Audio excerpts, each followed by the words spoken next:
Princess! Ibalik mo na ang damit ko! Nakaubad ako dito! Oh no! Ayaw ka bayang na, hindi ko na ibibigay sa'yo to. Diba? May kasalanan ka sa akin ng nakaraan. Kapag nahuli talaga kita, Princess, malalagot ka sa akin. Ay, aba? Tinatakot mo pa ako, bayang? Hindi ko talaga ibabalik sa'yo itong damit mo. Akin na kasi ang Princess! Bayang nakahubad, walang damit! Si Princess, pasaway, ayaw pang ibigay yung damit ni Boyong. Ikaw nga, Bebang eh, hawak-hawak mo pa rin yung shirt ni Boyong. Ayaw nga, no? Nasa akin pa pala. Princess, akin na kasi yung damit ko. Kanina pa ako dito nakahubad. Ibabalik ko lang sa'yo to kapag nangako ka, hindi mo na kami aawayin at taasa rin. Ayoko nga! Basta, kapag nabawi ko talaga yung damit ko, makakatikim ka sa akin! Matapang ka pa, ha? Kunin mo na, bayang! Akin na! Be! Ayaw ko nga! Princess, ginagalit mo talaga ako? Eto na, bayang! Totoo na talaga to! Oh no! Oopsie! Lagot! Yung damit ni Boyong! Sumabit sa puno! Hoy, Princess! Kunin mo yung damit ko! Akyatin mo sa puno! Hala! Hindi ako marunong makit, Boyong! Ikaw na ang kumuha sa damit mo! Kunin mo yun! Bilis! Ayoko, no? Uwi na ako sa bahay! Bahala ka dyan! Princess! Pasaway ka talaga! Bumalik ka rito! Kunin mo yung damit ko! Paano kaya makuha yung damit ko? Kawawa naman si Boyong. Tinakbuhan ni Princess. Tara, Bebang, tulungan natin si Boyong. Umiiyak na siya. Sige, tsaka ibabalik ko na rin tong short niya. Tara, Iska. Yung damit ko, sumabit na sa puno. Hindi ko na makukuha. Boyong, sorry. Kung nahubad ka namin ni Princess, eto na, ibabalik ko na yung short mo.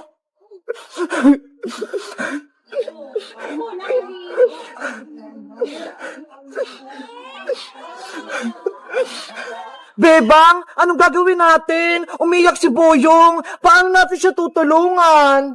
Kaya nga eh, hindi naman tayo marunong umakit ng puno para makuha yung damit ni Boyong. Bebang, Iska, bigyan niyo ako ng damit. Ayoko nakahubad. Alam ko na! May naisip na ako! Anong gagawin natin, Bebang? Ayun o! May karton! Ayun na lang yung gawin natin damit ni Boyong!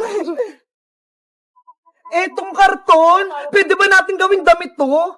Oh, Iska! Pwede yan! Tara! Tulungan mo ako gumawa ng damit na karton! Sige! Para hindi na siya umiyak! A few moments later. Ayun na! Tapos na yung damit ni Boyong! Nalagyan ko na ng design! Wow! Ang ganda! Ang galing mong gumawa, Bebang! Tara, Iska! Ibigay na natin tong damit ni Boyong sa kanya! Matutuwa si Boyong nito, panigurado! Boyong! Eto na yung damit mo! Tapos na namin! Damit ba yan? Karton naman niya, Bebang eh! Okay na yan! Kaysa wala kang damit, Boyong! Mabuti nga ginawan ka ni Bebang eh! Kunin mo na to, Boyong! Pinaghirapan nga namin tong gawin ni Iska eh! Sige na nga! Akin na nga yan! Ita! Isuot mo na!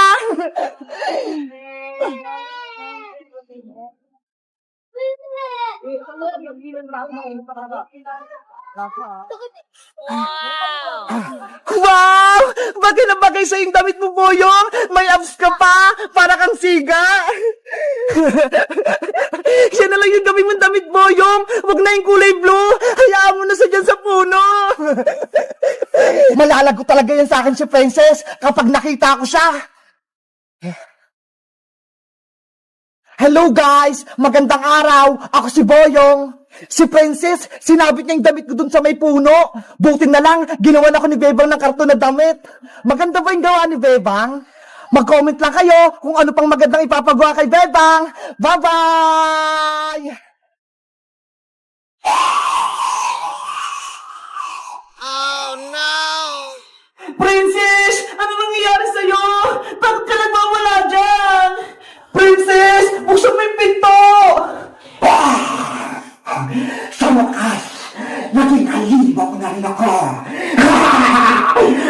Dadalawin ko na yung mukha ni Bebang pati ni Iska!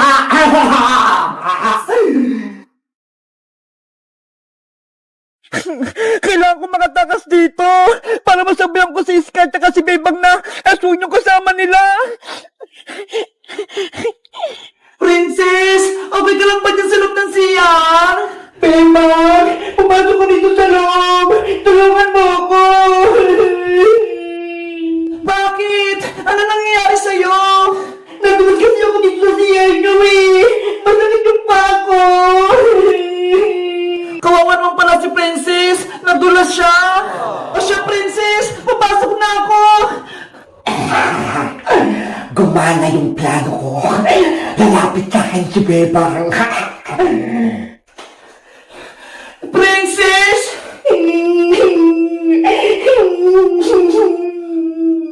Princess! Okay ka lang ba? Nag-aalala ako sa'yo. Lumapit ka rito. Sige! Isara mo muna ang pinto, Bebang. Kasi natatakot ako eh. Ang arte naman ni Princess, pinasara pa yung pinto. Ayan! Natanggal na yung tali sa kamay ko. Pupunta ko na si Bebang pati si Iska. Bebang, Iska! Umalis kayo dito sa loob ng bahay! Hala! Dalawang princess! Iska! Nasaan si Bebang? Delikado dito! May nakapasok na aswang! Hoy, sino ka? Makukulang ka ba? Ha? Nasa loob ng siya si Princess ha? Kasama si Bebang? Ako ang tunay na Princess Iska! Maniwala ka! Layuan mo ko! Hindi ko si Princess! Iska! Ako yung kaibigan niyo si Princess! Maniwala ka sa akin! Aswang na kasama niyo! Naguguluhan ako! Lumapit ka pa rito! Bilis! Nandiyan na ako, Princess! Lagot ka ng Bebang!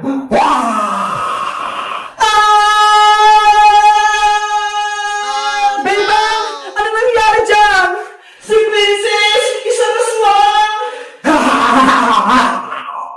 Sabi ko sa Iska eh! May nakapasok na aswang dito! Yung matanda na nagpapanggap na ako! Sorry, Princess! Hindi agad ako naniwala sa'yo! Ngayon, ikaw naman ang kukopyahin kong mukha, Bebang!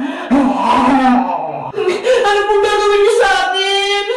Kukopyahin ko yung mga mukha niyo at pagdating ng alas 12, mawawala na kayo sa mundo! At ako na ang papalit sa katawan niyo! Huwag po! Maawa po kayo! Akin na yung mukha mo, Bebang! Ika! Tulong! Bebang! Princess! Tulungan natin si Bebang! Sige! Bilisan natin! Bebang! Sarado yung pinto, Princess! Hindi ko mabuksan! Paano na yan? Paano na si Bebang? Mapapasakin na yung mukha mo!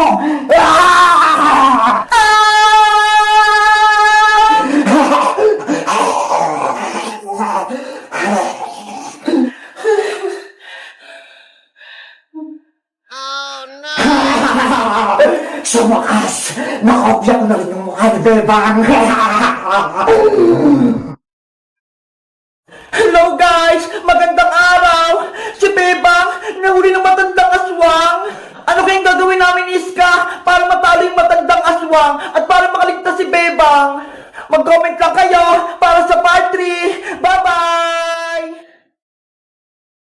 Tulog na, baby big bird, matulog ka na. La la la la la la la la. Ate Beba, si baby big bird, tulog na. Ang galing mo maghele. Huwag ka nang mingi, Emily. Baka magising pa siya. Ihiga mo na siya dito sa higaan para makatulog siya ng mahimbing. Baby big bird, matulog ka na ng mahimbing ah. Wow! Ang cute-cute ni Baby Big Bird matulog. Katabi niya yung mama niya.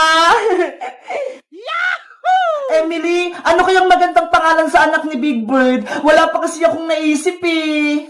Alam ko na, Ate Bebang, dahil ang cute-cute ni Baby Big Bird, ang ipapangalan natin sa kanya ay Cutie Bird. Cutie Bird? Ang ganda ng pangalan. Ang galing mo, Emily. Cutie Bird, Cutie Bird. Ang cute-cute mo. Nako, umiiyak si Cutie Bird. Nagising siya. Na na na na na na na na na. Ayaw pa rin yung tumigil. Ate Bebang, baka nagugutom naman si Cutie Bird. Baka gusto niyang uminom ng gatas. Oo nga, no. Sige, titimplan ko muna siya ng gatas. Ikaw muna magheli sa kanya, Emily. Cutie Bird, huwag ka nang umiyak. Magtitimpla lang ng gatas si Ate Bebang. La la la. Ang hirap pala mag-alaga ng baby. Kailangan pang magtimpla ng gatas. Ano kaya yung una ko ilalagay dito sa bote? Gatas ba o tubig? Bahala na nga.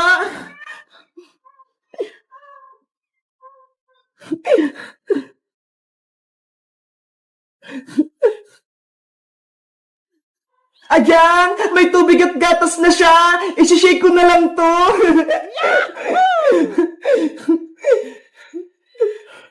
Ate Bebang, si Cutie Bird, ayaw niyang tumigil sa pag-iyak. Andyan ako, Emily. Eto na yung gatas niya. Akin na si Cutie Bird. Eto po.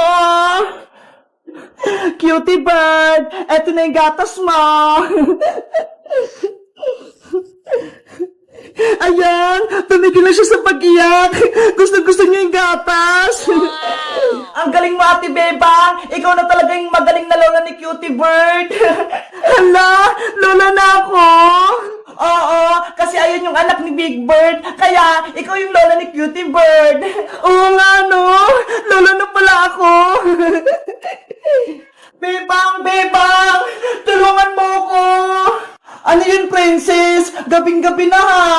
Yung alaga kong mga pusa, si Muningning tsaka si Kutingting, umiiyak. Hindi ko sila mapatigil. At si Princess, gutom lang yung mga pusa mo, kaya sila umiiyak. Kaso, wala akong ipakain sa kanila, Emily. Wala nang ulam, inubos ko na. Princess, dapat meron kong nakahandang pagkain o kaya gatas. Tignan mo nga to si Cutie Bird, oh. Laging nagdidede. Ay, may dede si Baby Big Bird. Bebang, pera mo ko ng gatas niya, ha? Hoy, Princess, kay Cutie Bird dyan. Huwag mong kunin. Sagit lang, Bebang. Patiteng ko lang yung mga alaga ko para hindi sila umiyak. Muningning, Kutingting, dumedi na kaya. Ayun tuloy, si Cutie Bird na yung umiiyak. Princess, akin na yan. Bukas ko na lang ito ibabalik, Bebang, kapag wala ng laman. Princess, wag mo na iuwi. Bye-bye, Bebang. Hihiramin ko muna to. Oh no! Pasaway talaga si Princess. Pinaiyak na si Cutie Bird ko. Ano ba yun sa Ate Princess? Nag-aalaga siya ng pusa, tapos wala siyang ipapakain.